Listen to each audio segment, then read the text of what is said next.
आदाब, मैं नीता सिंह हाजिर हूँ अपने खास प्रोग्राम जानकारी से कामयाबी तक के साथ। हम अपनी आज की पेशकश में बात करेंगे प्राइम मिनिस्टर विश्वकर्मा योजना की। प्राइम मिनिस्टर विश्वकर्मा योजना ministry of micro, small and medium enterprises की स्कीम है जिसे 2023 में इम्प्लीमेंट किया गया है। इस स्कीम का नाम डिवाइन आर्किटेक्ट विश्वकर्मा के नाम पर रखा गया है, जो एक तरह से उन मेहनती हाथों के लिए एक ऑनर और एजाज़ भी है जो हमारी सकाफ़ती रिवायत यानी कि कल्चरल लीगेसी को शेप देने का काम करते हैं। हमारे मुल्क के उन हुनरमंद हाथों में बढ़ई का काम, लोहे का सामान बनाने का काम, कपड़े बुनने का काम, मिट्टी के बर्तन बनाने का काम और बेशुमार वो रिवायती कारीगर शामिल हैं जो भारत की ज़िदा सकाफ़त की नुमाइंदगी करते हैं। तो क्या है प्राइम मिनिस्टर विश्वकर्मा योजना और एक आर्टिसन इस स्कीम से कैसे फ़ायदा उठाकर अपनी तकदीर बदल सकते हैं, इसी पर आपको जानकारी देने के लिए हमारे साथ स्टूडियो में मौजूद हैं दो ख़ास मेहमान। IIPA के डायरेक्टर जनरल और रिटायर्ड IAS सुरेंद्र नाथ त्रिपाठी जी और साथ ही म्यूनिसिपल टैक्सेशन के ट्रिब्यूनल के मेंबर सत्यनारायण शुक्ला जी। आप दोनों का स्टूडियो में वेलकम करते हैं। सबसे पहले सर त्रिपाठी जी, आपसे समझना चाहेंगे जिस स्कीम की हम बात कर रहे हैं प्राइम मिनिस्टर विश्वकर्मा योजना की, किस मकसद के साथ इसकी शुरुआत की गई? देखिए, प्रधानमंत्री विश्वकर्मा योजना माननीय प्रधानमंत्री का मानस पुत्र अगर कहें तो अनुचित नहीं होगा जी। मानस पुत्र इसलिए कह सकते हैं, विश्वकर्मा को जो एक्चुअल काम करते हैं फील्ड पे, चाहे वो कारीगर हों, मजदूर हों, किसी भी जहाँ भी कंस्ट्रक्शन साइट पे जाते हैं वो उनका सम्मान करते हैं। यहाँ तक कुछ जगह उन्होंने के चरण भी पखारे हैं, चरण भी धोए हैं जी। आपको याद होगा कि अंगदान, नेत्रदान, वस्त्रदान, विद्यादान तक हम लोग जानते थे। आज हुनर दान की बात चल रही है। हुनर इन सभी दानों से ऊपर है, कारण हुनर जिसके पास है अगर उसकी हम कद्र करें तो हम एक ऐसे समाज की व्यवस्था कर सकते हैं। जैसे आपने शुरू में बताया कि लेगेसी, हिंदुस्तान की जो कल्चरल लेगेसी है उसको ये आगे बढ़ाता है जी। लेकिन जो कल्चरल लेगेसी को निभाने वाले हाथ थे, उन हाथों में हुनर तो था, उनकी कीमत नहीं थी, उनको सर्वाइवल का संकट आ गया था। और इतना ही नहीं, लोग एक हुनरमंद लोग अपने बच्चों को उसी हुनर में तालीम नहीं देना चाहते थे। इन सब सारे योजनाओं को देखते हुए, इनकी सारी दुर्बलताओं को देखते हुए माननीय प्रधानमंत्री जी ने और ख़ासतौर से ministry of micro, small and medium enterprise ने एक ऐसे अद्भुत कार्यक्रम की रचना की है जो PM विश्वकर्मा कार्यक्रम है, जिसमें हुनर को सम्मान भी है और हुनर को एक नए लेवल पे ले जाने की लालसा भी है। आपने देखा होगा इस स्कीम की जो खास बातें हैं, अभी हम लोग चर्चा के दौरान बात करेंगे, लेकिन यह है कि हुनर को जिंदा रखना है, केवल जिंदा नहीं रखना है जलालत या जहालत के साथ नहीं, बल्कि वो हुनर उसके उन्नति का कारण बने, उसके ज़िंदगी में खुशहाली लाए, उसकी ज़िंदगी में तब्दीली लाए और लोग हुनर से भागे नहीं, हुनर की कद्र करें और हुनर के से जो सामान पैदा बनता है उसकी भी अच्छी कीमत मिले उसको। बिकॉज यहाँ तारीफ़ करने वाले बहुत हैं, खरीदने वाले कम हैं जी। बाज़ार में हुनर की तारीफ़ करने वाले मिलेंगे आपको कि बड़ा अच्छा लग रहा है, लेकिन जब पैसा बोलो तो नहीं, तो अमेरिका में इतने सस्ता मिलता है, ये सब बातें करते हैं। इस स्कीम के तहत हमने उस मानसिकता को बल दिया है कि जिसकी हुनर है उसकी कद्र है और जिसको हुनर है उसको हम मार्केट से जोड़कर, टेक्नोलॉजी से जोड़कर और बैंकिंग व्यवस्था से जोड़कर और टूल किट वगैरह बहुत सारे जो उसके अंदर व्यवस्थाएं हैं सबसे जोड़कर उसको हम आगे लेवल तक ले जाएंगे, ताकि वो हुनर मरे नहीं, बल्कि हुनर को सीखने वाला जो दो हाथ हैं वो भारत के भाग्य विधाता बने, विकसित भारत में निर्माण में उनके योगदान को सराहा जाए। इस दृष्टि से इसका बैकग्राउंड बहुत अच्छा है। मुझे लगता है कि जितने लोग हुनरमंद हैं हिंदुस्तान में, जो सर्वे हुआ है उसके तहत तकरीबन 1 करोड़ के आसपास लोग हुनर से अपनी जीवन यापन करते हैं। उनमें से कुछ लोग जिनको इसकी ज़रूरत है वो इसके रजिस्ट्रेशन कराएं और आगे से इसका लाभ लें। तो PM विश्वकर्मा स्कीम जो पिछले 2 साल से चल रही है, एक नया चिंताधारा है लोगों को इज्जत के साथ तब्दीली और इज्जत के साथ तकदीर और तदबीर दोनों बदलने का। बिल्कुल, तकदीर बदलने वाली ये स्कीम है, जैसे कि सुरेंद्र नाथ त्रिपाठी जी कह रहे हैं। सत्यनारायण शुक्ला जी, आपसे समझना चाहेंगे, 2 साल हो गए इस स्कीम को शुरू किए हुए, कैसे इस स्कीम ने इम्पैक्ट किया है लोगों पर? ये जो स्कीम की प्राथमिक तौर पर सभी लोगों ने, जितने भी हमारे गांव से रहे हैं या शहर से रहे हैं, जितने भी शिल्पकार हैं, कारीगर हैं, इसको बहुत पॉजिटिव तरीके से लिया है। और जहाँ तक मुझे मालूम है कि शुरुआती दौर पर काफ़ी जो सिस्टम बनाया गया है उसके तहत इसका पूरी तरीके से जो रजिस्ट्रेशन है, चाहे वो विलेज लेवल पर है जो BLE के थ्रू या ULE के थ्रू है, अर्बन लेवल पर है, वहाँ रजिस्ट्रेशन कराते हैं। जो भी हुनरमंद लोग हैं अपने कला के साथ में, एक बार उनका वहाँ पर रजिस्ट्रेशन, वहाँ चयन होता है। चयन प्रक्रिया में शुरुआती दौर में काफ़ी करीब 30 से 40 लाख लोगों का ये था। उस प्रक्रिया में लोगों को फिल्टर करके और उनके दक्षता के आधार पर और उनकी ज़रूरत के अनुसार पर, केवल इसमें 2-3-4 लिमिटेशन है कि पिछले 5 सालों पहले इसी टाइप के कोई भी, चाहे PMEGP है, प्रधानमंत्री रोजगार सृजन योजना है, या और भी जो विभाग द्वारा किए जा रहे हैं, उसका उन्होंने फ़ायदा नहीं लिया है जी। अगर उनके पास में हुनर है तो इसके तहत उसको रजिस्टर किया गया है। इसको अगर माइनस किया जाए, उनके चयन प्रक्रिया होते ही उनको वहाँ पर वो दे दिया जाता है, पहचान पत्र दिया जाता है, और पहचान पत्र के साथ साथ उनका रजिस्ट्रेशन किया जाता है। और रजिस्ट्रेशन के साथ साथ पहले स्टेप में उनको डिजिटल बैंकिंग में जोड़ने का प्रयास किया जाता है कि किस तरीके से डिजिटल वो ट्रांजैक्शन करें।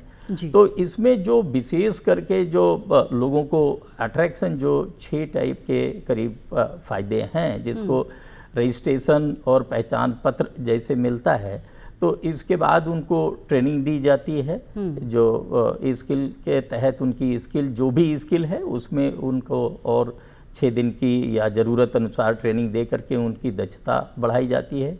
उनको करीब 15,000 रुपये का औसतन औजार भी दिया जाता है कि जिससे जो भी वो उत्पादन करें, गुणवत्तापूर्वक करें, आज के मांग के अनुसार करें, और उसमें जो है इस मतलब उत्पादन की वृद्धि भी हो कि जिससे उनका जो आमदनी है वो बढ़े।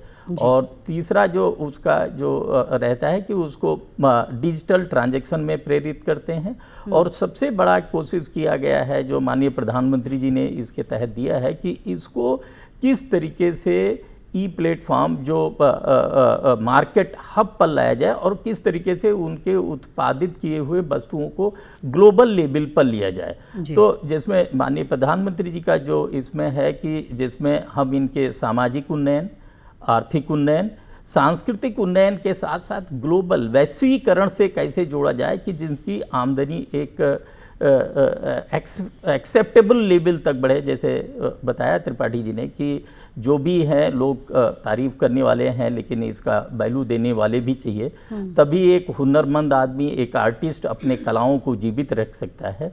तो उसकी भरसक प्रयास करके और उसमें उनको एक्सपोजर करने की पूरी इसके अंतर्गत संभावना है। और इस तरीके से इस स्कीम को पूरे विलेज से लेकर के, डिस्ट्रिक्ट से लेकर के और सारे जगह इसका काफ़ी प्रचार और प्रसार किया जा रहा है। काफ़ी लोग इसमें बढ़ चढ़ करके अपना रजिस्ट्रेशन कर रहे हैं। और मुझे लगता है काफ़ी कुछ जो धीरे धीरे जैसे इसका होगा तो इसका एक बड़ा नया मार्केट तैयार होगा। और आप भी जानते हैं कि एक मशीन उत्पादित जो वस्तु का और जो हाथ उत्पादित होता है उसका एक अलग से ही वैल्यू होती है। जो कला की वास्तव में वैल्यू है वो हस्त उत्पादित चीज़ों का है। अगर कुछ चीज़ें तो ऐसी है कि जो मशीन से संभव भी नहीं है। हमारे कलाकारों के पास में ऐसी कलाएं हैं, ऐसी दक्षता है कि आप उसका सदुपयोग करके कोई भी दुनिया का जो इस कला का सम्मान करता है उसे लेना चाहेगा। और उनको ग्लोबल मूल्य मिलने से उनकी आमदनी तो बढ़ेगी, प्लस उनके जो कलाओं का एक अच्छा खासा वैल्यू मिलेगा। उसमें वो प्रेरित भी होंगे और उसमें अग्रसित भी होंगे। जी बिल्कुल। शुक्ला जी, आपने काफ़ी डिटेल में बताया कि क्या एलिजिबिलिटी क्राइटेरिया है, क्या इस स्कीम के फीचर्स हैं।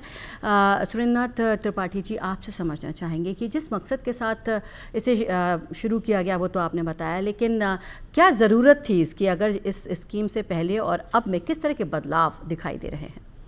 देखिए, हम ग्रामीण विकास में मैं भी बहुत दिन से काम कर रहा हूँ। IRDP, ट्राइसेम से लेकर PM विश्वकर्मा योजना तक अगर देखें तो सरकार ने कोई न कोई छोटा मोटा प्रयास हर बार किया है। लेकिन इतना संगठित, इतना वेल थॉट थ्रू स्कीम पहली बार आई है।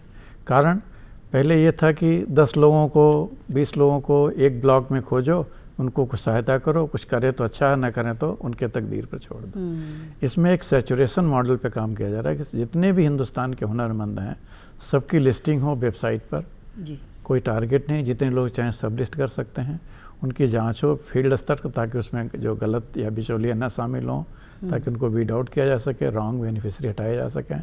और जो एक्चुअल हुनरमंद हैं, जिनके पास हुनर है, उस हुनर के मुताबिक उनको तालीम दी जाए, या उनकी जो हमको कहते हैं RPL, recognition of prior learning, उनका जो, जैसे मान लीजिए कोई कारीगर है जो पिछले 20 साल से ये कारपेट बना रहे हैं, उनको हम क्या फिर से परीक्षा थोड़ी लेंगे उनसे, लेकिन अगर उनकी प्रायर लर्निंग हम रिकग्नाइज करें तो ये 20 साल से बना रहे हैं, इनके इतना एक्सपोर्ट है, ये करते हैं, तो उसको सर्टिफिकेट में उसको जिक्र किया जाता है कि इतने पुराने दिन से इतना काम कर रहे हैं, इनकी ज़रूरत अलग हो सकती है। जैसे वैश्विक मार्केट से जोड़ना, हिंदुस्तान की मार्केट से जोड़ना, इलेक्ट्रॉनिक प्लेटफॉर्म पर लेना, जैसे जेम है, गवर्नमेंट मार्केट प्लेस है, जहाँ कोई भी वस्तु अपनी आदमी बेच सकता है, उसको भारत सरकार भी खरीदती है कभी कभी। आपने देखा होगा बहुत सारे उदाहरण हैं जहाँ की भारत सरकार को फाइल चाहिए, नोटिंग चाहिए, बहुत सारे किताबें कलम चाहिए, कहाँ से, या कोई और पारंपरिक सामान चाहिए, तो जो जेम में लिस्टिंग होती है उसमें उनका फ़ायदा हो जाता है। तो एक तो है कि इलेक्ट्रॉनिक माध्यम से उनको जोड़ना भारत की और विश्व की मार्केट से। अब तक ये हाइपर लोकल मार्केट में थे। कश्मीर का जो मान लीजिए बारामूला का कोई तालीम प्राप्त गुणी आदमी है, तो उसको बारामूला अधिक से अधिक श्रीनगर तक, आज वो श्रीनगर से नहीं पूरे श्रीकाकुलम तक, या हो सकता है सेंटियागो तक अपना सामान भेज सकता है। इलेक्ट्रॉनिक का ये फ़ायदा है, जैसे अमेजन वहाँ बेचते हैं, वो इनको सुविधा मिल रही है। दूसरा है कि इनको, जैसे आपने देखा कि एक भारत सरकार की स्कीम है स्वनिधि, उसी पैटर्न पर इनको है कि जिस तरह से आपको क्रेडिट चाहिए, शुरुआत की कुछ क्रेडिट मिलेगी, लेकिन जितना उस क्रेडिट को यूटिलाइज करेंगे, डिजिटली उसको करेंगे, आपकी क्रेडिट लिमिट भी शायद धीरे धीरे बढ़ती जाएगी। तो आपकी क्रेडिट रेटिंग होगी, आपको सम्मान के साथ व्यवसाय मिलेगा। और टूल किट के बाद, जैसा कि हमारे अभी पूर्व वक्ता शुक्ला जी ने बताया कि 15,000 रुपये तक का टूल किट भी है, ताकि अगर किसी के पास नहीं है, आप देखे होंगे कि हिंदुस्तान के किसी भी इलाके में जाइए, किसी मिस्त्री से काम करिए, तो उसके पास छोटा मोटा औजार भी नहीं रहता है, जबकि उसके पास 10-15 हज़ार का अगर औजार रहे तो अपने आप को एक, अभी अर्बन क्लब में किसी को बुलाइए बढ़ई को, तो उसके पास सब कुछ रहता है। एक मार्केट से बढ़ई को बुलाइए तो उसके पास एक कन्नी होगी या एक तसला होगा, या होस्ता वो भी ना रहे।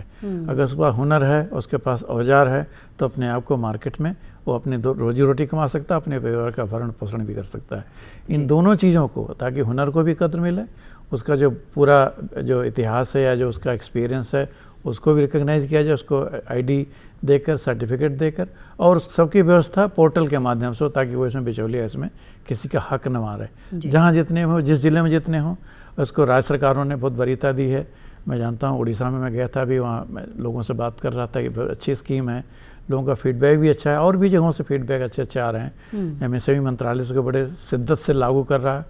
तो मुझे उम्मीद है कि मैं तो यही चाहूँगा कि जितने हुनरमंद लोग हैं हिंदुस्तान के विभिन्न जिलों, गाँवों और कस्बों में, वो इस स्कीम का फ़ायदा उठाएं, वेबसाइट के माध्यम से जानकारी लें। अगर कोई और व्यक्तिगत जानकारी चाहिए तो हमारे MSME के ऑफिसेस हैं, जिसका भी शुक्ला जी बता रहे थे, खादी विलेज इंडस्ट्री के लोग हैं, क्वायर बोर्ड के लोग हैं, और भी बहुत सारे लोग हैं जिसको सहायता करने को तैयार है। तो मुझे उम्मीद है कि इस स्कीम का लोग फ़ायदा उठाएंगे, और अगर इस स्कीम में कुछ और दुर्बलता है तो उसको भी लोग बताएं, ताकि उस पर एनालिसिस करके हम सरकार को ये भी कह सकेंगे ये चीज़ें हैं जिसको इम्प्रूवमेंट करना चाहिए। जी बिल्कुल। शुक्ला जी, आपसे समझना चाहेंगे कि जो हमारे व्यूअर्स हैं, अगर इस स्कीम के साथ जुड़ना चाहते हैं या जानकारी हासिल करना चाहते हैं, इसका फ़ायदा उठाना चाहते हैं, तो उन्हें क्या करना होगा? जो भी है इस समय जो है अवेलेबल, कहीं पर भी डिस्ट्रिक्ट DIC हैं, DIC को पूरी तरीके से इसमें जानकारी दी गई है। उनके पास में ज़िले लेवल पर इसकी जानकारी उपलब्ध है।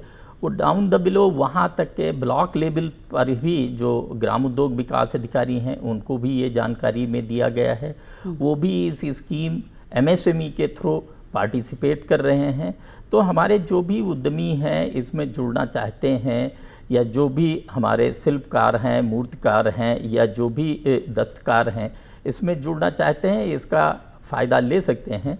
और सबसे बड़ी बात मैं आपको बताना चाहता हूँ, चूँकि मैं फील्ड में रहा हूँ काफ़ी दिनों तक, पिछले करीब जो खादी एंड विलेज इंडस्ट्री में, ये जो एक जो इस कुम्हार है, लोहार है, सुतार है या पॉटर्स है, इनको एक क्रेडिट की बहुत बड़ी समस्याएं होती थी, जिसको हम लोग लगातार कोशिश करते थे कोई नहीं कोई मीन से प्रोवाइड किया जाए, लेकिन वो बहुत ही मुश्किल होता था, क्योंकि बैंक को कितना भी कहा जाए, कितना भी मोटिवेट किया जाता था, कितना भी रिव्यू किया जाता था, तो 50,000 की क्रेडिट भी मिलनी बड़ी मुश्किल होती थी। आज जो इस क्लास के जो लोग जुड़ेंगे, मैं तो सबको कहूँगा जितने भी हमारे इस कार्यक्रम को भी सुन रहे हैं, और ये आप लोगों के और अन्य माध्यमों से जितने भी हमारे इसके बेनिफिशरीज हैं या जो इसके हमारे कलाकार हैं, इसका फ़ायदा लें। क्योंकि जो एक क्रेडिट की जो समस्या है, क्योंकि कई बार ऑर्डर तो मिल जाते हैं हमारे छोटे छोटे दस्तकार को, मूर्तिकार को, इनको मिलते हैं, लेकिन उनके पास समस्या रहती थी कि कहाँ से वो वर्किंग कैपिटल लाएं, कहाँ से पैसा लाएं। बैंक के पास जाने में इतनी फॉर्मेलिटीज़ और इतनी उनको होती थी कि फिर वो मार्केट से या पब्लिक प्राइवेट आदमी से लेते थे, और वो आप जानते हैं कि जो लोकल सिस्टम में है उनसे काफ़ी ज़्यादा हाई इंटरेस्ट चार्ज हो जाता है। इस स्कीम में जो माननीय प्रधानमंत्री जी ने जो बहुत अच्छा व्यवस्था किया कि फर्स्ट फेज में उसको करीब 1 लाख रुपए इमीडिएट जो क्रेडिट एक्सटेंड होगा और उसको वो डिजिटली ट्रांजैक्ट करेगा, तो हर ट्रांजैक्शन पर भी उसको डिजिटल रूप में फ़ायदा दिया गया है। 1 महीने में अगर एक ट्रांजैक्शन करता है तो उनको 1 रुपये एडिशनल डिजिटल में कर रहा है, इसके लिए दिया जाएगा। पर ट्रांजैक्शन करीब 100 ट्रांजैक्शन तक वो लगातार ही इसका फ़ायदा ले सकता है। दूसरा, बैंकों से भी कहा गया है 5% से अधिक इस पर इंटरेस्ट ना चार्ज करें, और कोलिटरल फ्री ये पैसा प्रोवाइड किया जाता है। तो एक जो सबसे बड़ा इशू था कि अगर किसी भी कुम्हार को मान लीजिए ऑर्डर मिल गया, उसको मिल गया 1 लाख या 50,000 की सप्लाई करने, तो उसके जो कच्चे माल की व्यवस्था है या उसको बनाने में जो खर्चे आते थे, उसकी के लिए उसको बहुत ही ज़्यादा कीमत चुकाना पड़ता था अगर मार्केट से पैसा लेता था। आज सुगमता से ये ऋण बैंकों को लगातार कहा गया है जो इस स्कीम के तहत उसको मिल सकता है। इसके तहत वो कहीं पर भी, जहाँ पर भी उसको ऑर्डर बल्क में मिलता है, ज़्यादा में मिलता है, तो अपना उसको सप्लाई कर सकता है। कई बार ऐसा भी होता था कि ऑर्डर तो है लेकिन पूंजी की ना होने के कारण अच्छे ऑर्डर भी निकल जाते थे। और दूसरा, अगर ये इसमें पहला ट्रांजैक्शन जैसे उसका रिटर्न देना चालू कर देता है बराबर उसका बैंक का, तो उसको 2 लाख का फिर मतलब ऋण दिया जाता है, और उसको वो लगातार बैंक तुरंत इसको ऋण उपलब्ध करके उसकी अपनी मतलब बिजनेस है या अपनी जो सप्लाई लाइन है और उसको बढ़ा सकता है। अगर उत्पादन और उसकी सप्लाई बढ़ेगी तो बड़ नेचुरल उसकी आमदनी भी बढ़ेगी, और इस उद्यम को जो भी उसके पास कला है उसको आगे बढ़ा सकता है। इसमें एक और भी बहुत बड़ी व्यवस्था है कि अगर उसको थोड़ा सा स्पेसिफिक ट्रेनिंग चाहिए, स्किल डेवलपमेंट है, उसमें और भी बढ़ाना है, तो इसमें सरकार इस स्कीम के तहत वो 15 दिन का स्पेशल ट्रेनिंग ले सकता है। एक उदाहरण के तौर पर बताएं, एक पॉटरी के जो घड़े मिलते हैं आपने देखते होंगे, तो वो नॉर्मल घड़े 15 रुपये, 20 रुपये, 30 रुपये के बिकते हैं। एक हमारे ही पीरियड में एक 2, 3, 4 लड़कियां आई कि सर मैं इसको धंधे के रूप में करना चाहती हूँ, तो उन्होंने कहा उस पर थ्रेड प्रिंटिंग करना चालू किया, और थ्रेड प्रिंटिंग और कई टाइप की जो नई तरीके से उन्होंने जो प्रिंटिंग के द्वारा उसका किया, तो वहीं जो वहाँ से सेंटर से हमारे जो 50 रुपये की घड़े या 30 रुपये की साइज़ के अनुसार ले करके वहाँ पर लेते थे, और उसमें रीवर्क करके जो उन्होंने बनाया तो 2000, 3000 और 4000 तक के अच्छे होटल्स में उनका मिला। तो कहने का है कि यहाँ पर हमारे जितने भी दस्तकार हैं, आर्टिजन्स हैं, या जो हमारे 18 टाइप के एक्टिविटीज़ को कवर किया है, उनको बहुत अच्छा चांस है कि उनको इसके तहत पूंजी भी मिल रही है, मार्केट भी मिल रही है, स्किल भी मिल रही है। तो जो एक मैनेजमेंट की थ्योरी वाली में रहता है, किसी भी चीज़ को आगे बढ़ाने के लिए हमें जो मैन मशीन मटेरियल ये सारी चीज़ें जो होती, वो सारी चीज़ें इस स्कीम के तहत उपलब्ध है, और वो अपने इस कला को, संस्कृत को काफ़ी अच्छा आगे बढ़ा सकते हैं, और उससे उनका जो धनावोपार्जन भी बढ़ा सकते हैं, उनकी पारिश्रमिक भी अच्छी तरीके से मिल सकती है। ये एक बहुत बड़ा इसका फ़ायदा है। जी बिल्कुल शुक्ला जी। तो 18 क्राफ्ट ऐसे हैं जिसका कि जो आर्टिसंस हैं वो इसका फ़ायदा उठा सकते हैं। तो क्या इसके लिए उनको खुद को रजिस्टर करना होगा या कोई एप्लीकेशन देनी होगी, और क्या ये ऑनलाइन की जा सकती है? हाँ, ये इसमें ऑनलाइन सुविधा उपलब्ध है, रजिस्टर कर सकते हैं। जैसा कि मैंने बताया कि जिनके भी ये हैं, सबसे पहले वो जो भी पंचायत से हैं या सिटी से हैं तो वहाँ पर हैं, यूएलबी है तो वहाँ पर जा कर के अपने, और वहाँ पर एक ऑलरेडी सेंटर खोला गया है। सेंटर पर जा कर के अपना ऑनलाइन एप्लीकेशन दे देते हैं। वो वहाँ पर एक चयन समिति है, वो चयन समिति उसको पूरी तरीके से देखती है कि सही तरीके से सही आदमी ने अप्लाई किया है, एप्लीकेशन ठीक है। उसके तहत उसको इमीडिएटली अगर सब कुछ ठीक है तो उसको रजिस्टर कर लिया जाता है, और रजिस्टर के साथ साथ उसको पहचान पत्र दे दिया जाता है। आज पहचान पत्र की भी बहुत ज़रूरत है। कई बार लोग अपने सामान ले जाते हैं और तमाम जो अथॉरिटीज़ हैं उनसे क्वेश्चन करते हैं कहाँ से लाए, क्या लाए। तो अगर उनके पहचान पत्र है तो उसका भी एक अच्छा फ़ायदा रहता है। पहचान पत्र और ये मिलते ही उनको इमीडिएटली डिजिटल के लिए प्रेरित किया जाता है। उसके लिए सारी व्यवस्थाएं हैं, और ट्रेनिंग के साथ साथ उनको ये जो औजार अगर उनकी ज़रूरत अनुसार है तो औजार भी दिया जाता है। औजार के साथ साथ जैसे उसका सर्टेन पीरियड पूरा होता है उनको इमीडिएटली क्रेडिट लाइन एक्सटेंड की जाती है, और क्रेडिट लाइन के साथ में डिजिटल सुविधा और मार्केट प्लेटफॉर्म बहुत बड़ा बन रहा है। इसके अंदर जो इस स्कीम के तहत करीब 250 करोड़ का जो प्रोविज़न रखा है माननीय प्रधानमंत्री जी ने, कि एक मार्केट प्लेटफॉर्म बन रहा है। जैसे त्रिपाठी जी ने बताया कि उनको एक ई मार्केट जो आज के डेट में बहुत चीज़ें, चाहे अमेज़न हो या और भी है, तो उसके लिए एक पूरी व्यवस्था की गई है कि उनके प्रोडक्ट का वीडियो शूटिंग किया जाएगा और उसको ऑनलाइन किया जाएगा। तो उसके लिए जितनी भी सुविधाएं हैं वो सारी उपलब्ध इस स्कीम के तहत कराई जाती है, ताकि वो नेशनल, इंटरनेशनल और सभी मार्केट में उनका प्रेजेंस हो सकता है। जी बिल्कुल। तो आज हम बात कर रहे हैं प्राइम मिनिस्टर विश्वकर्मा योजना की, और हमारे गेस्ट बता रहे हैं कि कौन कौन से क्राइटेरियाज़ हैं। अगर आप उन क्राइटेरियाज़ को पूरा करते हैं तो आप कैसे इस स्कीम का फ़ायदा उठा सकते हैं, जानकारी हम आपको दे रहे हैं। सुरेंद्र त्रिपाठी जी, आपसे समझना चाहेंगे कि क्रेडिट सपोर्ट इस स्कीम के ज़रिए दिया जाता है, लेकिन क्या कोई इसके लिए भी एलिजिबिलिटी क्राइटेरिया है कि आपके पास कितनी कैपिटल होनी चाहिए तभी आप इसका फ़ायदा उठा सकते हैं? देखिए, इस स्कीम की खूबसूरती है कि इसमें कैपिटल नहीं चाहिए, हुनर ही कैपिटल है जी। अगर आपके पास हुनर है और हुनरमंद हैं और इस स्कीम के अंदर बेनिफिशियरी होना चाहते हैं, जैसा कि बताया गया कि रजिस्ट्रेशन हो जाएगा, विलेज लेवल पर हो सकता है, ऑनलाइन हो सकता है। एक कमेटी है, लोगों को असिस्ट भी कर रही है कि ताकि कोई छूट ना जाए, no one is left behind. कि इसमें है कि लगभग आप ही तक जानते हैं 40 लाख के आसपास लोगों ने रजिस्टर किया हुआ है जी। तो मतलब स्कीम का बहुत प्रचारित है, लोगों तक पहुंची है। अब 40 लाख लोगों में कितने लोग किस चीज़ के लिए, उनको क्या ज़रूरत है, कुछ को शायद प्रशिक्षण से काम हो जाए, कुछ को औजार मिल जाए तो काम हो जाए। जैसे मान लीजिए कोई कारीगर है जो बाल काटता है, नाई का काम करता है, उसका काम तो रोज़गार, उसका तो टूल किट से ही शायद सारा काम हो जाएगा जी।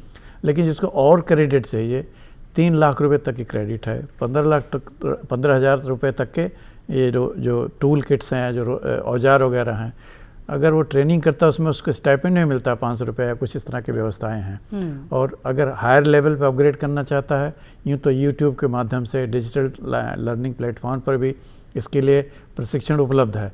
लेकिन उसको कैसे मिलेगा, कहाँ मिलेगा, आज की तारीख में तो लोग हमारे यहाँ व्हाट्सएप खूब देखते हैं और लोग सीखना भी चाह रहे हैं, जिसको डिजिटल प्रसारित भी किया जा रहा है। MSME की वेबसाइट पर सारी जानकारियाँ उपलब्ध हैं, DIC उपलब्ध है, 13 मंत्रालय इससे जुड़े हुए हैं, कारण बहुत सारे मंत्रालय अलग अलग तरीके से काम करते हैं। इस स्कीम को सार्वभौमिक बनाया गया है कि all whole of government approach से बनाया गया है, ताकि ऐसा लगे विश्वकर्मा खाली MSME में होते हैं। विश्वकर्मा कहीं भी होते हैं, जो भी निर्माण का काम करता है, जो भी क्रिएटिव वर्क करता है, चाहे आर्ट में हो, कला में हो या और किसी क्षेत्र में हो, उन सबको विश्वकर्मा माना जाता है हमारे समाज में। इंजीनियर्स कोई नहीं, अभी सारे लोग विश्वकर्मा बने हैं भी, उनको उसी दर्जे की रिस्पेक्ट भी चाहिए। तो इस स्कीम में एक होलिस्टिक अप्रोच है, होल ऑफ गवर्नमेंट अप्रोच है। भारत सरकार, राज्य सरकार, जिला स्तर तक के लोग इसमें शामिल हैं। जैसे कि मैं एक उदाहरण जानता हूँ, खादी विलेज इंडस्ट्री कमीशन ने किया है दिल्ली में। मैंने देखा था एक मोची को पहले ईंटे पर रख के 2 कुछ पॉलिश करके बेचता था। लोगों ने उसको एक टूल किट दिया, एक नीचे दरी रखने के लिए दी, पॉलिश करने के लिए एक आसन आता है और बहुत सारे सरंजाम आते हैं जो पॉलिश करने के, उसके बेचारे के पास नहीं था। मैं एक दिन गया, देखा उसको कम से कम वो अब इन दिनों 500 रुपये के आसपास का धंधा प्रतिदिन कर रहा है जी, कि साफ़ सुथरा बैठता है, उसी ज़मीन में बैठता है, ऐसा नहीं कोई अलग से कुछ किया गया है। उसके पास टूल किट हैं जो कि देखने में अच्छे लगते हैं, उससे उसकी प्रोडक्टिविटी बढ़ी है और वो रोज़गार भी कर रहा है। ऐसे छोटे छोटे इंटरवेंशन हैं जो कि हुनरमंद लोगों के लिए हो सकता है नाकाफ़ी हों अभी, लेकिन धीरे धीरे उनकी आवश्यकताएँ पूर्ण हो जाएंगी। और जो 3 लाख तक की क्रेडिट है, 1 लाख पहले, और अगर डिजिटली उसका लेन देन डिजिटल करते हैं, किसी कहाँ आप काम कर रहे हैं उसका डिजिटल पेमेंट लीजिए, डिजिटल अपनी क्रेडिबिलिटी बढ़ाएंगे ताकि क्रेडिट वर्दीनेस बने, और एक ईमानदार प्रयास करेंगे तो 2 लाख का और भी लोन मिलेगा। और अगर 3 लाख का सदुपयोग करते हैं तो आप PMEGPI और जो भारत सरकार की स्कीमें हैं उसमें भी आप इंटाइटल हैं, कारण गरीबों को सहायता करना सरकार का धर्म भी है और सरकार का मर्म भी है। विश्वकर्मा सारी स्कीमों के हकदार हैं, उनके अलावा उनके हुनर को कदर करके एक छोटी सी और स्कीम बनाई गई है जिसमें कि बहुत बड़ा काम हो रहा है। दिखने में छोटी स्कीम लगती है जी, तो हाँ, आप किस तरह से इसका फ़ायदा उठा सकते हैं स्कीम का हमारे गेस्ट बता रहे हैं। शुक्ला जी, आपसे समझना चाहेंगे कि जो लोहे का सामान बनाने वाले हैं, लकड़ी का सामान बनाने वाले हैं या कपड़े बुनने वाले लोग हैं, अगर इनको क्रेडिट सपोर्ट भी मिल गया, इन्होंने ट्रेनिंग भी ले ली और अपना जो सामान बनाया है उसको बेचने के लिए किस तरह से स्कीम मदद करती है, ये भी आपसे समझना चाहेंगे और उसके लिए क्या करना होगा? जो भी है, जब एक बार उनको पहचान पत्र मिल जाता है, रजिस्ट्रेशन मिलता है, तो लगातार मेला का आयोजन होते रहते हैं जी। चाहे जो भी है MSME अलग से भी कराता है और KBIC भी कराता है जो MSME का ही एक अंग है। ऐसे और कई जैसे हुनर हाट है, इन सब चीज़ों में उनको पहचान पत्र के आधार पर, कहीं पर तो ज़्यादातर वहाँ पर फ्री भी दिया जाता है, तो उनको एक जो डिस्प्ले करने का, जो अपने आर्ट को दिखाने का अवसर सरकार प्रदान करती है, लगभग नेग्लिजिबल कास्ट पर, ऑलमोस्ट फ्री पर दिया जाता है उनके पहचान पत्र के माध्यम पर। दूसरा जो एक सबसे बड़ा जो अभी इस स्कीम के तहत फ़ायदा ले सकते हैं कि वो अपने प्रोडक्ट को कोई भी फ़ोटो दे करके अपलोड करके भेजें। इसके लिए पूरा एक नेटवर्क पैरेलल ई-मार्केट का सेंटर खोला जा रहा है, जो यहाँ से उनकी टीम जाएगी, उनकी 3D जो वीडियोग्राफी एक प्रोफेशनल तरीके से उनके उत्पादों का वीडियोग्राफी होगी और इसके अलावा उसके साथ में फ़ोटोग्राफी होगी। तो किस तरीके से जैसे प्रोफेशनल बड़े जो ई-कॉमर्स के प्लेटफॉर्म हैं, चाहे फ्लिपकार्ट हो चाहे अमेज़न हो, उसी टक्कर का एक मार्केटिंग पूरा सेटअप बनाया जा रहा है। और लगभग काफ़ी कई मीटिंगों में मैंने भाग लिया, इसमें चीज़ों को तैयार कर रहे थे कि किस तरीके से उसको इंटरवेन किया जाए। तो उसको ले करके उनके उत्पादन को प्रदर्शन करने का, ई प्लेटफॉर्म पर जोड़ करके उनको ऑनलाइन सेलिंग का व्यवस्था, और सारी की सारी जो आज मॉडर्न तरीके से मार्केटिंग किया जा सकता है उसका सबका समावेश किया गया है। जो भी हमारे कारीगर हैं वो अपने रजिस्ट्रेशन के और अब उसके ऊपर वो अपना रिक्वेस्ट भेजते हैं, उसका इमीडिएटली टीम जाती है, उसका फोटोग्राफी करेगी, ऑनलाइन होगा। तो इस समय जो मार्केट का व्यवस्था है, दोनों जो है, चाहे वो एग्जीबिशन के माध्यम से, चाहे वो अपना ई प्लेटफॉर्म के माध्यम से, और चाहे तो फिजिकल भी अगर अपने हिसाब से शॉप खोल करके भी करना चाहते हैं, तो ये जो क्रेडिट की व्यवस्था 3 लाख दी गई है, इसके तहत भी उसके अंतर्गत जो उस क्रेडिट के तहत अगर कोई दुकान ले करके और उस पर मार्केटिंग करना चाहता है तो वो भी कर सकता है। तो इसमें मार्केट की सबसे बड़ी चीज़ें यही कोशिश की गई है कि किस तरीके से जो प्रेजेंट मार्केट को हमारे छोटे गांव के आर्टिजन जो मार्केट को नहीं पहुंच पाते हैं, कई बार या तो क्वांटिटी के कारण या उनकी कोई चीज़ें रह जाती है, और सबसे बड़ी बात है कि इसकी जब बताई जाती है तो उसमें पैकेजिंग भी की जाती है। आज कई बार आप देखें कोई चीज़ें होती है, पता चलता है कि उनके आर्टिस्ट के द्वारा बनाया गया मूर्ति जिसकी वैल्यू आज करीब अगर कोई चीज़ देखें तो कोई 50,000 तक के भी है, गोल्ड की कोई ऐसी चीज़ें बनाई जाए जिसको है, लेकिन उसकी प्रॉपर पैकिंग ना होने के कारण, प्रॉपर विजुअलाइजेशन जो कहते हैं ना, जो दिखता है वो बिकता है, एक सबसे बड़ी मार्केटिंग की जो थ्योरी है। तो वो कोशिश किया गया है कि जो वो बना रहे हैं इस स्कीम का फ़ायदा लेकर के उसको सही तरीके से और सही लोगों तक पहुंचाया जाए, ताकि उनको उस प्रोडक्ट का ज़्यादा से ज़्यादा वैल्यू मिले और बेचने में सुविधा मिले। जी, तो बिल्कुल शुक्ला जी, क्या पैकेजिंग की ट्रेनिंग भी दी जाती है और सही लोगों तक पहुंच सकें, सही क्लाइंट तक पहुंच सकें, इसके लिए भी उनकी मदद की जाती है? और क्या कुछ किसी तरह की क्वालिटी चेक भी की जाती है उनके सामान की? हाँ, बिल्कुल आपने बात सही किया। हम लोगों ने उसके तहत जो मार्केटिंग नेटवर्क है या सेटअप जो बना रहे हैं, उसके तहत इसको भी लिंक किया है, क्वालिटी काउंसिल ऑफ इंडिया को जोड़ा गया है, पैकेजिंग को भी जोड़ा गया है। ज़रूरत के अनुसार जो जो उस पर ऑनलाइन आएंगे या रिक्वेस्ट आएगा, उस टाइप की मदद उनको दी जाएगी, ताकि उनके उत्पादन को जो मॉडर्न तरीके से है, जो अच्छे से अच्छे प्रोडक्ट के प्रतिस्पर्धा में खरे उतर सकें। जी बिल्कुल।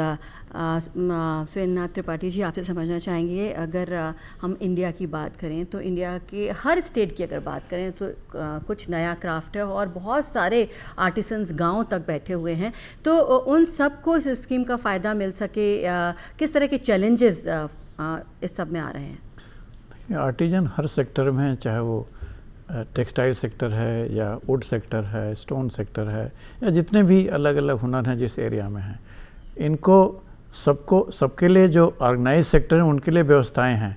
जो रजिस्टर्ड एमएसएमई हैं, रजिस्टर्ड बड़े इंटरप्राइजेज हैं, उनके लिए पूरी मार्केट की व्यवस्था है।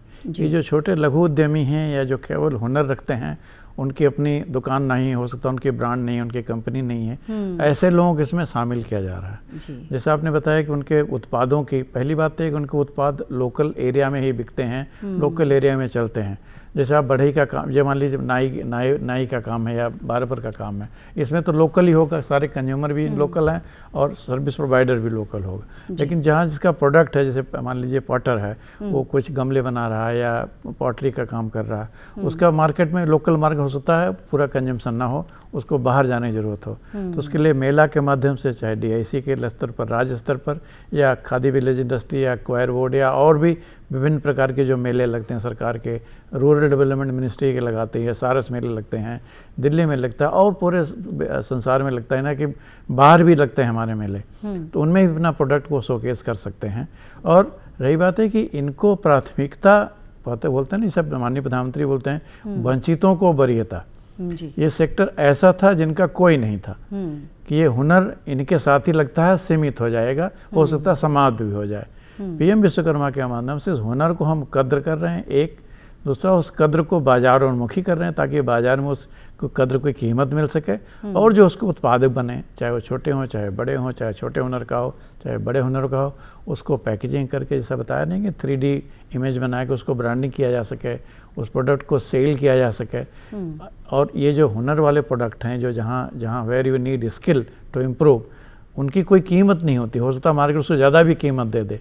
आप एक पेंटिंग करते हैं, एक अच्छा पेंटर है, उसकी एक पेंटिंग कीमत हो सकता है लोकल मार्केट में 1000 रुपये हो, लेकिन बाहर के मार्केट हो सकता है 20,000 हो या 1 लाख हो या 2 लाख हो 10 लाख हो।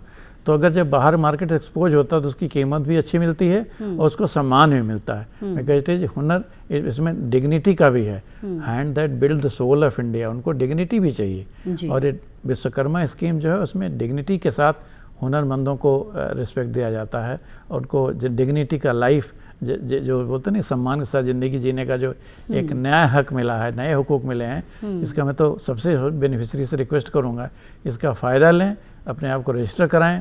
अगर इस स्कीम में कोई और बेनिफिट चाहते हैं तो उसके लिए भी भारत सरकार शायद बीच बीच में सहयोग सजेशन मांगती भी है। मान लीजिए 3 लाख का लोन कम है तो उसको और लोन बढ़ाया जा सकता है, हर चीज़ को इम्प्रूवमेंट किया जा सकता है, लेकिन इसका लोग लाभ लें और जो एडवांटेज आज की तारीख में है उसका भी एडवांटेज लें।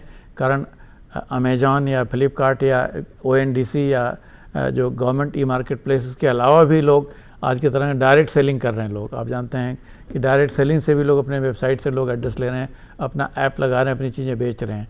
अब देखिए होटल इंडस्ट्री में, सर्विस सेक्टर में कितनी बड़ी क्रांति आई है। जो ई-कॉमर्स कंपनियां हैं, जो डिजिटल प्लेटफॉर्म्स हैं, लोग बेच रहे हैं। इनको भी चाहिए कि उस तरह के नए तरीके अपनाएं। कारण पुराने तरीके का हुनर ठीक है, लेकिन पुराने तरीके की मार्केटिंग ठीक नहीं है जी। नए परिवेश में नई मार्केटिंग की ज़रूरत है और सरकार यही नया देने का प्रयास कर रही है ताकि हुनर को रोजगार मिले, हुनरमंद को रोजगार मिले और हुनरमंद को उसकी अपनी आर्थिक स्थिति ठीक करने में सरकार थोड़ा बहुत सहायता भी कर रही है और उसको प्रोत्साहन दे रही है कि आप आगे आएँ और बाजार का फ़ायदा लें। बिकॉज बाजार से एक बार जुड़ जाते हैं, चाहे लोकल हो, चाहे नेशनल हो, चाहे इंटरनेशनल हो, चाहे डिजिटल हो, चाहे फिजिकल हो, किसी भी माध्यम से हो, तो आप उन्नति के एक नए रास्ते पर चलते हैं।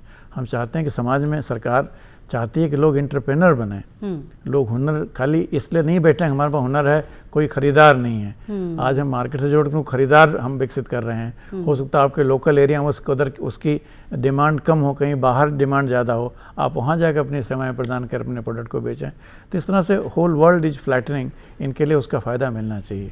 एटलीस्ट कंसेप्चुअली मैं तो लगता है कि बहुत अच्छी स्कीम है। बिल्कुल बिल्कुल। तो जैसे कि हमारे गेस्ट कह रहे हैं, प्राइम मिनिस्टर विश्वकर्मा योजना में आप अप्लाई कर सकते हैं, फ़ायदा उठा सकते हैं और अपनी आमदनी बढ़ा सकते हैं। तो शुक्ला जी, इससे न सिर्फ आर्टिसंस की आमदनी बढ़ेगी, उनका स्टैंडर्ड ऑफ लिविंग भी बढ़ेगा, बल्कि अगर हम बात करें इंडियन कल्चरल हेरिटेज की, तो वो भी कहीं ना कहीं प्रिजर्व होता है। जो ट्रेडिशनल आर्ट है, क्राफ्ट है, उसका कहीं ना कहीं मॉडर्नाइजेशन हो रहा है जब हम डिजिटल लिटरेसी या फाइनेंशियल सपोर्ट इंसेंटिव्स इन आर्टिसंस को दे रहे हैं। तो ये आपने बहुत अच्छी बात कही, मेरे मन की भी बात कही कि आज इसके तहत, इस स्कीम के तहत कुछ ऐसे नए हुनर जोड़े गए हैं जिनका हम बहुत कम बिजनेस के रूप में देखते थे। जैसे मालाकार है, वो एक उनका लिमिटेड ये स्कोप था कि वो माला मंदिरों के पास में बनाते थे और होता था। लेकिन आज आप देखें तो माला में कितनी विविधताएं आ गई हैं। शादी में है, अच्छे अच्छे फंक्शन में नए नए डिज़ाइन, नए नए उसमें हो जा रहा है। तो आज जो ऐसे जो आर्ट हैं, जो कलाएं हैं, जो इसकी ज़रूरत थी, जैसे आज के डेट में पुरानी जैसे खिलौने थे, मुझे याद आता है बचपन में लकड़ी के खिलौने मिलते थे, उसको खेलते थे। आज प्रायः करके सबके सब प्लास्टिक में हो गए और कहीं नहीं कहीं उधर आते हैं। तो इन चीज़ों के, ये परंपरागत जो हमारे हैं, जो हमारे कहीं नहीं कहीं हमारे इसको सांस्कृतिक कार्यक्रम से जोड़ते हैं। बहुत कुछ अगर मालाकार को देखें तो बहुत कुछ सांस्कृतिक से जुड़ा हुआ है, चाहे हमारे टॉयज़ को देखें या चाहे खिलौने हैं या गुड़िया है। ये भी एक त्यौहार के रूप में कहीं सेलिब्रेट होता था, किसी फंक्शन में लोग लगाते हैं, मंदिरों में लगाते हैं। ये जो इन आर्ट को प्राथमिकता दी गई है और इसके तहत एक लोगों को अपॉर्चुनिटी, इन कलाकारों का कला को माननीय प्रधानमंत्री जी ने रिकॉग्नाइज भी किया है कि इस चीज़ को लेकर के किस तरीके से उसमें नई विविधताएं लाई जाए, नया टेक्नोलॉजी जोड़ी जाए। आज अगर मालाकार में हम ट्रेनिंग देते हैं तो आप सोचिए कि कैड कैम से जोड़ करके कितनी डिज़ाइन हो सकती हैं, कितने टाइप के हो सकते हैं और कितने, आप देखिए अब आजकल का वेडिंग पार्टी, एक वेडिंग पार्टी कितने लाखों का होता है।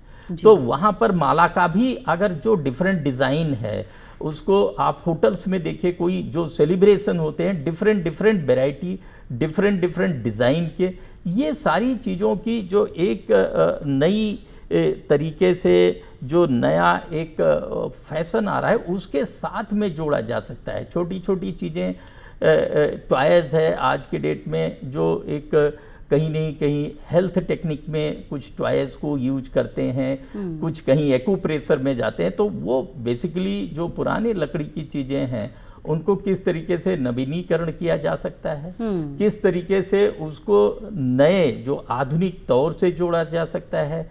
अब आप जो लकड़ी के बनाते हैं आजकल, आप देखें जो हाई कॉस्टली गवर्नमेंट होती हैं, हर आदमी नेचर की तरफ जा रहा है, नेचुरल जा रहा है। तो कहीं बटन की जगह लोअर्स हैं, उसमें वुडन की बटन्स भी यूज हो रही हैं, यहाँ तक कि वुडन की ज्वेलरीज भी हो रही हैं, पॉटरी की ज्वेलरी हो रही है, ट्राइबल आर्ट की उसमें बनाया जा रहा है। तो कई चीज़ों की जो हमारे कलाओं को, जो हमारे सांस्कृतिक कार्यक्रमों से, जो सांस्कृतिक से ट्राइबल आर्ट था, वो पूरी तरीके से मेटल हो चाहे ये हो, इनकी एक अपनी आर्टिस्टिक व्यवस्था थी जिसे धीरे धीरे आज हमारे बीचों में विलुप्त होता जा रहा है। लेकिन उसकी अगर आप उसको करें तो कहीं नहीं कहीं वेदों में भी जुड़ा है, पुराणों में भी है, और उसको अगर लिंक करके हाईलाइट करने का उनको अवसर ये मिला हुआ है। आई थिंक ये बहुत बड़ा गोल्डन अवसर दिया है माननीय प्रधानमंत्री जी ने इस स्कीम के तहत उनको पूरी तरीके से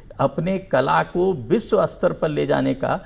और इसके तहत ये भी रखा गया है चूंकि डिजिटल दिया जा रहा है, आजकल कई बार हम ट्रांजैक्शन नहीं हो सकता है क्योंकि लोग अब छोटे पैसे और या जो खुले नहीं रखते हैं, तो एक डिजिटल व्यवस्था में भी उनको क्या कई बार बिक्री नहीं होता है क्योंकि वो चीज़ हो नहीं सकता है। तो इसके तहत इसमें डिजिटल का भी व्यवस्था किया गया है। तो उनके जो कलाओं को कहीं नहीं कहीं इसको ब्लॉकचेन जो नई टेक्नोलॉजी से भी जोड़ने का प्रयास किया जा रहा है मार्केटिंग में, कि आज के डेट में कई बार लोग पैसा भी देने की अच्छे पैसा देने को तैयार बैठे हैं कलाओं को, लेकिन वो ये चाहते हैं कि ये रियली उन्हीं के पास जा रहा है, शिल्पकारों के पास जा रहा है, मूर्तिकारों के पास जा रहा है या एक्चुअल आर्टिजन्स के पास जा रहा है। तो जो हमारी नई टेक्नोलॉजी है जैसे ब्लॉक टेक्नोलॉजी, तो वो अगर ये स्कैन करता है, QR कोड स्कैनिंग की उनको ट्रेनिंग दी जा रही है इसके तहत कि मार्केट करने के लिए किस तरीके से QR कोड, तो QR कोड को अगर आप डिस्प्ले करेंगे तो आप एंड आर्टिजन तक उसमें देख सकते हैं कि वो किस तरीके से बना रहा है, क्या बना रहा है। और उसके लिए जो आज नई मार्केट है, युवा है, आज IT में बच्चों के पास, नवयुवक के पास में पैसे हैं, अच्छे खासे हैं, वो लेना भी चाहते हैं, अडॉप्ट करना चाहते हैं, बट उनके ऑलवेज मन में रहता है कि ये रियल आदमी के पास जा रहा है या नहीं जा रहा है। तो इस स्कीम के तहत वो उसका भी फ़ायदा ले सकते हैं।